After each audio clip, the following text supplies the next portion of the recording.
नमस्कार। आईमा मीडिया में आपका स्वागत है।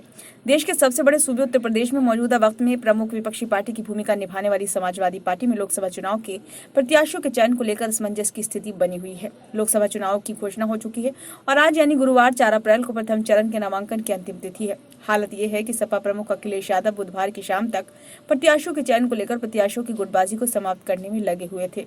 पश्चिमी उत्तर प्रदेश के दो प्रमुख जिले मेरठ और बागपत में आखिरी वक्त में नामांकन कर चुके प्रत्याशियों को हटाकर उनके स्थान पर अधिकृत रूप से दूसरे प्रत्याशी की घोषणा कर दी गई। इससे आवाम तो दूर, पार्टी के जमीनी कार्यकर्ताओं में भी नाराजगी साफ नजर आ रही है। सपा प्रमुख अखिलेश यादव ने मेरठ में सबसे पहले बुलंदशहर के मूल निवासी तथा हालिया साहिबाबाद के निवासी सुप्रीम कोर्ट के अधिवक्ता भानु प्रताप सिंह को सपा प्रत्याशी के रूप में चुनाव मैदान में उतारा। जब मेरठ के सपा नेताओं और कार्यकर्ताओं ने भानु प्रताप पर बाहरी प्रत्याशी होने का ठप्पा लगाकर सपा प्रमुख से ऐतराज जताया तो उन्होंने मंगलवार 2 अप्रैल की रात मेरठ के सरधना के सपा विधायक अतुल प्रधान को पार्टी का मेरठ में अधिकृत प्रत्याशी घोषित कर दिया। अतुल प्रधान ने बुधवार 3 अप्रैल को मेरठ में सपा के अधिकृत प्रत्याशी के रूप में अपना पर्चा दाखिल कर दिया। उधर मेरठ के हसीनापुर के पूर्व विधायक योगेश वर्मा अपनी धर्मपत्नी व मेरठ की पूर्व महापौर सुनीता वर्मा को टिकट दिलवाने के लिए सपा प्रमुख अखिलेश यादव के पास डेरा डाले हुए थे। उनका कहना था कि अतुल प्रधान आरएलडी सपा के टिकट पर विधायक है। महापौर के चुनाव में भी उनकी पत्नी सीमा प्रधान को सपा की ओर से टिकट देकर चुनावी जंग में उतारा गया। उनकी जिद पर आखिरी क्षणों में मेरठ का सपा प्रत्याशी फिर बदल दिया गया और अतुल प्रधान को तुरंत लखनऊ बुलाकर उनके स्थान पर सुनीता वर्मा को मेरठ से सपा का अधिकृत प्रत्याशी घोषित कर दिया गया तथा उन्हें पार्टी का चुनाव चिन्ह दे दिया गया।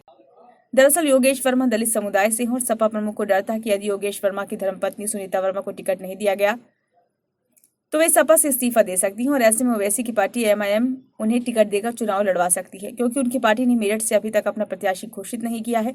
सपा प्रमुख ने अतुल प्रधान को लखनऊ बुलाकर सुनीता वर्मा को चुनाव में सहयोग करने को कहा है। अतुल प्रधान और उनके समर्थक भले ही सपा प्रमुख के इस निर्णय पर कुछ न कहें, लेकिन अखिलेश यादव के इस फैसले से उनमें घोर निराशा है। इसी तरह बागपत में भी पहले मनोज चौधरी को सपा का अधिकृत प्रत्याशी घोषित कर जाट काट खेला गया था। बुधवार 3 अप्रैल को सपा प्रमुख अखिलेश यादव ने मौजूदा परिस्थितियों को देखते हुए बागपत से मनोज चौधरी की जगह अमरपाल शर्मा को पार्टी का अधिकृत प्रत्याशी घोषित कर दिया। दरअसल पार्टी प्रत्याशियों के चयन में सपा प्रमुख अखिलेश यादव की अदूरदर्शिता और ऊहापोह की स्थिति साफ दिखाई दे रही है। इसकी मुख्य वजह यह है कि समाजवादी पार्टी के मुखिया को लोकसभा चुनाव के वक्त कई मोर्चों पर लड़ाई लड़नी पड़ी है। अभी तक उनके सामने गठबंधन को लेकर टिकट बंटवारे की समस्या सबसे अहम थी। जब वे कांग्रेस के साथ टिकट बंटवारे की समस्या से निपटे तो उनके सामने प्रत्याशियों के चयन की समस्या खड़ी हो गई। सबसे अहम बात यह है कि इस वक्त अखिलेश यादव के पास पार्टी का कोई दिग्गज नेता नहीं है जो कि प्रत्याशियों के चयन में उनकी मदद कर सके।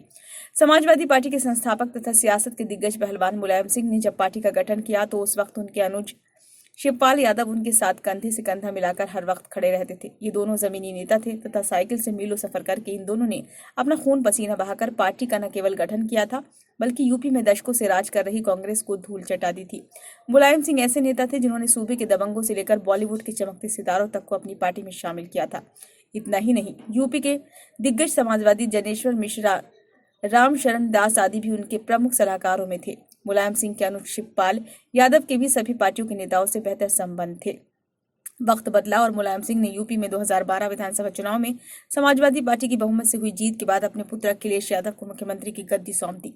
हालांकि पार्टी के भीतर इसका विरोध देखने को मिला। पार्टी का एक धड़ा बिल्कुल नहीं चाहता था कि अखिलेश यादव को मुख्यमंत्री का ताज मिले, खासतौर पर वे लोग जो कि उम्र में मुलायम सिंह के समकक्ष थे अथवा अखिलेश यादव से उम्र में काफी बड़े थे। वे नहीं चाहते थे कि उन्हें अखिलेश के आगे झुकना पड़े। इनमें मुलायम सिंह के अनुज शिवपाल सिंह यादव भी थे। इसके बावजूद मुलायम सिंह के सामने किसी एक की न चली और पुत्र मोह में आकर मुलायम सिंह ने अखिलेश यादव को मुख्यमंत्री बना दिया। यदि कहा जाए कि पार्टी के संस्थापक मुलायम सिंह यादव की एक गलती आज सपा पर भारी पड़ रही है तो गलत नहीं होगा। सन 2017 के विधानसभा चुनाव से पूर्व जबकि मुल्क में भाजपा की अगुवाई में केंद्र सरकार बन चुकी थी और उस वक्त यूपी में भी भाजपा का बोलबाला था, ऐसे में समाजवादी पार्टी अपनी आंतरिक कलह से जूझ रही थी। अखिलेश यादव ने पार्टी के अध्यक्ष और अपने पिता मुलायम सिंह यादव को बेदखल कर पार्टी अध्यक्ष की कुर्सी पर कब्जा जमा लिया और यहीं से पार्टी के पतन की कहानी शुरू हो गई। पार्टी के तमाम बड़े नेता एक एक करके पार्टी से किनारा करते गए और बचे तो केवल चापलूस नेता जो कि अखिलेश यादव की प्रशंसा करते रहे। इस दौरान मुलायम सिंह के अनुज शिवपाल सिंह यादव ने भी पार्टी से किनारा कर लिया और अपनी प्रगतिशील समाजवादी पार्टी का गठन कर लिया। कालांतर में मुलायम सिंह यादव के निधन के बाद शिवपाल सिंह ने परिवार तथा समाजवादी पार्टी की प्रतिष्ठा बचाने के लिए एक बार फिर 2022 का विधानसभा चुनाव अखिलेश यादव के साथ मिलकर लड़ा।